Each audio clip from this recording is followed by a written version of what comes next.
Skip, I'm intrigued here because I know you've always said you hate field goal kicking in football. So what was your reaction to the game-winning kick last night? Okay, Mr. Sharp, allow me to restate my position on this that I've held for 30 years. I hate field goal kicking because I hate the notion that a game between warriors who fight it out for almost 60 minutes comes down to this little guy running onto the field who's usually a soccer player by background. And that's the only position he's ever played. Can't play any position in your sport, does not belong in your sport except to kick the ball off the ground up through gimmicky uprights, which has always been weird to me. It's silly.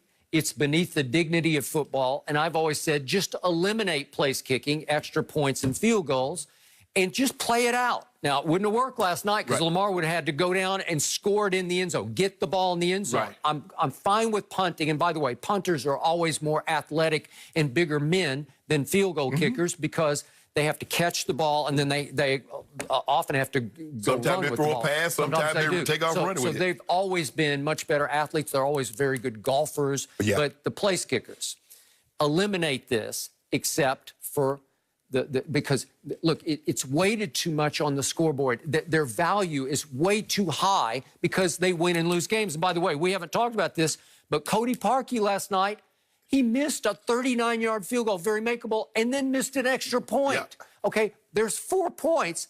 Did that not impact the game in a negative way for the Cleveland Browns? You can say that he lost the game for the Cleveland Browns, that ultimately Justin Tucker won. Yeah. Okay, now I'm going to explain to you why, because I can't change this rule, why I would pay Justin Tucker quarterback money. And I'm being straight with you. Justin Tucker is worth $30 to $35 million. If I were an owner of a football team, I would say, I want that guy. I'm going to go get him, and I'm going to pay him quarterback money because he wins and loses a lot of games. Yes. Well, how much magnitude does he have? How much impact on the scoreboard or my ultimate record? I told you last year, Brett Maher, Brett the Fret, was the worst kicker in pro football.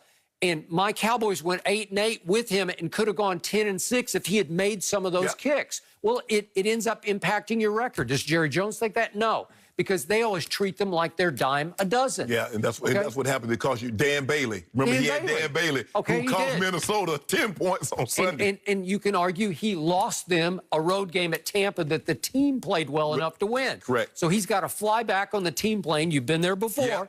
And you're looking sideways, side-eyed at this little guy who doesn't even belong in a football game, and he just lost or won you the game. Because you look it up, Skip, because you see the things they do in practice. They can kick the ball from 50 yards out and put it in a trash can. But you mean to tell me you couldn't kick it 30 yards through that big old... No, because they choke. And listen, once they go south psychologically, they just lose it. It's hard to overcome that. Okay, so here's Justin Tucker. He went undrafted out of Texas. Undrafted?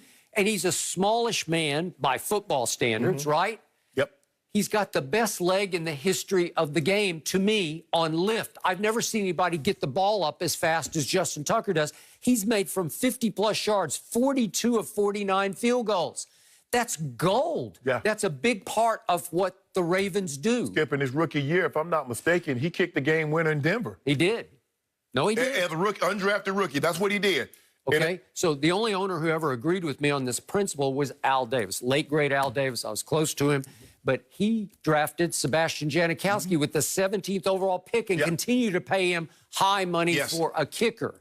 Well, did he pay off? Yeah, he won a lot of games, had a huge leg, but I don't think he had the leg quite that this man does. He might have had a stronger leg, but he didn't have the accuracy. No, and he didn't have the lift. Justin Tucker gets it up so fast that it's impossible to block it. That's why I was surprised, Skip, that they blocked his PAT. Yeah, because they did. But I think he knew he had a low trajectory on that because the guy really didn't jump. He missed it. But Skip, for me, when they're lining up, I was like, Tuck, you got 55 in you? And before I can basically, as I'm pressing send, the ball is sailing through the upright. Yep. He got it. Skip, there's a reason why he's the highest paid kicker. There's a reason why in 4 of his 8 years he's been the all-pro kicker on the NFL all-pro team. There's a reason why he might be it again this year, Skip. So when you look at it and you look at what 71% of his field goals from 50 plus. 71%. Skip, hell, you hope he makes 71% of all his field goals. Forget Or 50 heck, plus. in this day, PATs. Yeah. Some guys can't make PATs. He's special. And I played, I had Jason Elam in Denver, played with Matt Stover in Baltimore, who kicked for them in Cleveland and came and ended up playing about 18, 19 years. So I've been blessed.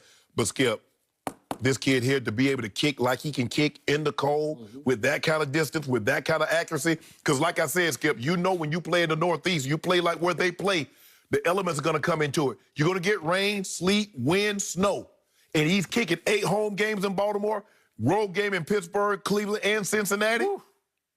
They said the winds were gusting last night to 18 miles an hour with wind chill around 20. And he kicked up, Skip, that ball would have been good from 60. I would say. He got it up in a hurry, and it was... Okay, so help me out. Where would the Patriot dynasty be without Adam Vinatieri?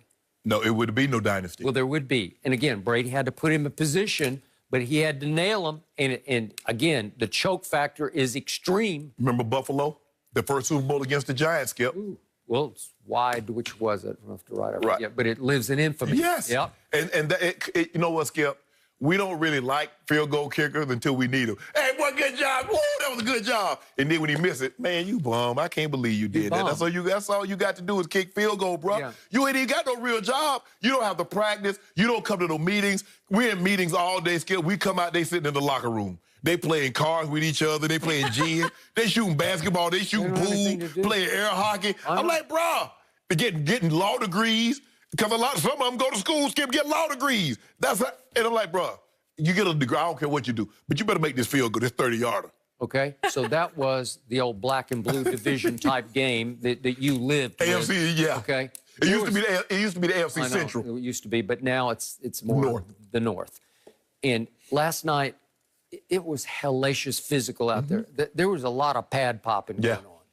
And again, Cody Parkey doesn't play football. And in the end, Justin Tucker doesn't really play football. Right. But they decided the game that Ultimate Warriors battled it out for nearly 60 minutes, and then that's it. The old Browns beat the new Browns. Yeah. The Ravens used to be there. And so Skip, there's really no love lost. I felt bad for Art because once he moved the team, he never went back. Nope.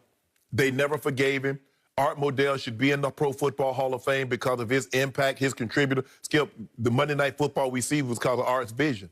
And what he meant to the NFL, he deserves to be in the Pro Football Hall of Fame. But they never forgave him. I mean, the Colts moved, the Rams. How many times have the Rams moved? How many times have the Raiders moved, Skip? The Titans, the Titans have moved. They used to be the Houston Oilers. Yep. They moved from Memphis and went to now they're in Nashville. But poor Art, he's the only one that they just nope. They never forgave him. So to sum up my take on field goal kicking, it's wildly exciting for the wrong reasons to me because they do gag. Right. They do miss. Oh, my God, did you see what happened? And yet, if you removed it from the game, then you'd have a choice. Every time you'd have to go for it on fourth down. You just have to keep going for it all the way home. Right. Well, that could be exciting for the right reasons to me. Yeah. Skip, and the thing, look, we love them for 2 reasons. When they make the field goal, Skip, and they get the onside. And when you hit that onside like your guy did in Dallas, or it used to be everybody was trying to get that high bounce. But Tuck, he's as good as they have in the NFL. Never seen anything quite like him before. Not with that kind of distance and that kind of accuracy. I mean, Prater might have a comparable leg in Detroit. He might have a comparable leg, Skip, but I don't think he has the accuracy that Tuck has. It's unbelievable. They're lucky to have him. Yes. It would be way too stressful for me. I would not be a good kicker. Way too much pressure in that sense. But how about this, guys? Did Jalen Hurts prove he's actually Philly's QB of the future because of what he did this past weekend? We'll tell you what his big game really means for the Eagles next. No mercy, no mercy.